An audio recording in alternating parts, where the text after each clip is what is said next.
پھر اللہ کے رسول صلی اللہ علیہ وآلہ وسلم فرماتے ہیں ایک آدمی کے، ایک بندے کے نام اعمال چھٹے آسمان تک پہنچ جاتے، یعنی وہ پہلے سے بھی گزرا، دوسرے سے بھی گزرا، تیسرے سے، کیا کامیاب بندہ ہے، چھٹے تک اس کے نام اعمال پہنچ جاتے ہیں۔ آقا ارشاد فرماتے ہیں جیسے چھٹے آسمان پہ اس کے نام اعمال پہنچتے ہیں، چھٹے آسمان کا دربان کہتا ہے ٹھہرو، رکو، اس کے اعمال کو اس کے منہ پہ مار دو، اس کے نام اعمال اس کے منہ پہ مار دو۔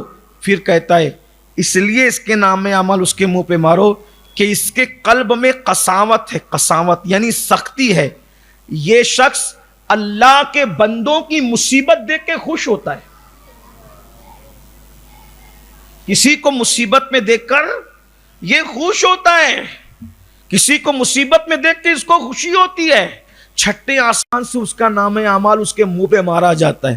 آج دیکھو اگر کسی سے اپنی نہیں پٹتی، انبن ہو گئی، بیمار ہے تو ہمیں خوشی ہوتی، مر جائے تو خوشی ہوتی، اس کے بچے بگڑ جائے تو خوشی ہوتی۔ سن لو، فرمایا گیا جو کسی کی مصیبت میں ہنسے گا، خوش ہوگا، مرنے سے پہلے پہلے اللہ اس کو اسی مصیبت میں گرفتار فرمائے گا، مبتلا فرمائے گا۔ یہ دین ہے، اللہ کے رسول صلی اللہ علیہ وآلہ وسلم صحابہ کو سکھا رہے ہیں۔ یعنی اگر عبادتوں کی قبولیت چاہتے ہو تو کسی کو مصیبت میں دیکھ کے خوش نہ ہوا کرو، بلکہ مومن کی شان تو یہ ہے خنجر چلے کسی پر تڑپتے ہیں ہم امیر، سارے جہاں کا درد ہمارے جگر میں۔ اور یہ رحمت للعالمین سے دل کا کنیکشن جڑنے کی نشانی ہے۔ حضور اکرم صلی اللہ علیہ وآلہ وسلم سے عشق کی علامت یہ ہے کہ کسی کو بھی مصیبت میں دیکھو بے چین ہو جاؤ، تڑپ۔ اللہ کے رسول علیہ السلام تو کافروں کی تکلیف بھی نہیں دیکھ سکتے تھے۔ بڑی مشہور روایت ہے، آپ نے شاید بارہا سنا ہوگا، جب بدر میں 70 قیدی قید کر کے لائے گئے تو اس وقت تو کوئی اسلامی جیل وغیرہ بھی نہیں بنی تھی، تو اللہ کے حبیب علیہ السلام نے فرمایا کہ ان قیدیوں کو رسی سے باندھ کر مسجد نبوی کے صحن میں ڈال دو۔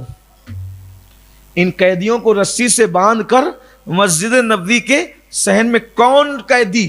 جو حضور کی جان لینے آئے تھے، حضور کے صحابہ کی جان لینے آئے تھے، اسلام کو مٹانے آئے تھے، اتنے خطرناک لوگ۔ ان قیدیوں کو مسجد نبوی کے صحن میں رسی سے باندھ کر ڈال دیا گیا۔ جنگ کی تھکن کے باوجود حضور اپنے حجرے میں لیٹے ہیں، نیند نہیں آ رہی۔ حضور کو کیوں نیند نہیں آ رہی تھی؟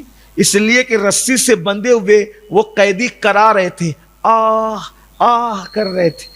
حضور کروٹیں بدلتے تھے، نیند نہیں آتی تھی۔ حضور ان کی کراہیں سن کر کے بے چین ہوتے تھے۔ آخر بلال سے کہا، بلال لبیک یا رسول اللہ، کا بلال ان کی رسیاں ڈھیلی کر دو، مجھے ان کی کراہیں سونے نہیں دیتے۔ جو دشمن کی کراہوں سے بے چین اور بے قرار ہو جائے وہ ہمارے نبی کا دل ہے۔ اور ہم لوگوں کو مصیبت میں دیکھ کے ہنسیں، کسی کی بیٹی کا اچھا رشتہ ہے تو وہاں جا کے بڑھا دیں، کسی کے بیٹے کا اچھا رشتہ ہے وہاں جا کر کے کان بھر کر کے جھوٹ فساد لگا کر کے رشتہ ختم کروا دیں، کسی کو اچھی جگہ کی نوکری مل رہی ہو وہاں جا کر کے معاملے کو ختم کرا دیں۔ لوگوں کے دلوں سے اللہ کا خوف گیا کہاں؟ یہ مچھی گوشت ٹوپی داڑھی صرف یہ اسلام نہیں ہے۔ اسلام کی اصل تعلیم یہ ہے، داڑھی کی اہمیت اپنی جگہ، ٹوپی کی اہمیت اپنی جگہ، غذاؤں کا معاملہ اپنی جگہ۔ حضور نے صحابہ کے دلوں کو یوں پاک فرمایا، ان کے دل میں لوگوں کا درد پیدا کیا، لوگوں کی محبت پیدا کی، لوگوں کا پیار پیدا کیا۔ لیکن لوگ گئے کہاں؟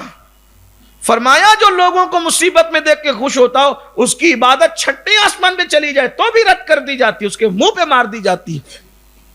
اس لیے کسی کو بھی تڑپتا ہوا دیکھو، لوگوں کو شراب میں دیکھ کر کے اس کی مزہ لیتے ہیں، ہنستے ہیں۔ مجھے تکلیف ہوتی ہے کہ شرابی ہے لیکن ہے حضور کا امتی۔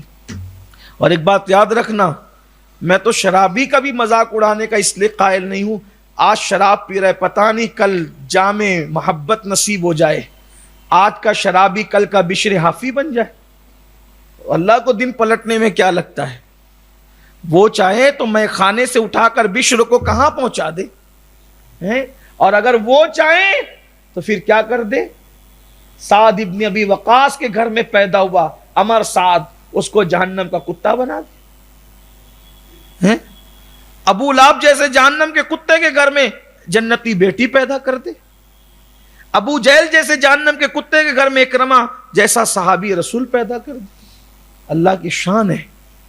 اس لیے کسی کو تکلیف میں دیکھ کے کبھی خوش نہیں ہونا، دعا کرنا اللہ کوئی ہو، دوست و دشمن کوئی ہو، اللہ اس کی مصیبت دور، اس کی تکلیف دور۔ اور پہلی بات تو کسی کو دشمن سمجھنا ہی چھوڑ دو یار، کیا دشمن لگائے؟ دشمن اپنا کون ہے پتہ ہے؟ ان الشیطان للانسان عدو مبین۔ جو سب سے بڑا دشمن ہے اس کے لیے تو بالکل ٹھنڈے بیٹھے ہوئے ہو، جو تمہارے پیچھے لگا ہوا ہے۔ ارے بزرگان دین تو اس دشمن پہ بھی توجہ نہیں کرتے جو سب سے بڑا شیطان۔ وہ رابعہ بصری کا بڑا مشہور قول ہے نا، جب آپ عبادتوں میں مصروف رہتی تھی تو کسی نے کہا اماں رابعہ تو اتنی عبادت کرتی تو شیطان تجھے بہت ستاتا ہوگا۔ فرمایا بیٹا یار کی یاری سے فرصت نہیں ملتی، دشمن کی طرف توجہ دینے کے لیے وقت کہاں سے لوں؟ ٹائم ہی نہیں ہے، پیار سے ٹائم نہیں ہے، دشمن کے لیے ٹائم کہاں سے لیں؟ تو جو لوگ جیو جینے کا سلیقہ سیکھو، اور کسی کو مصیبت میں دیکھ کر تکلیف میں دیکھ کر کبھی خوش نہیں ہونا، ورنہ چھٹے آسمان سے اعمال واپس جائیں۔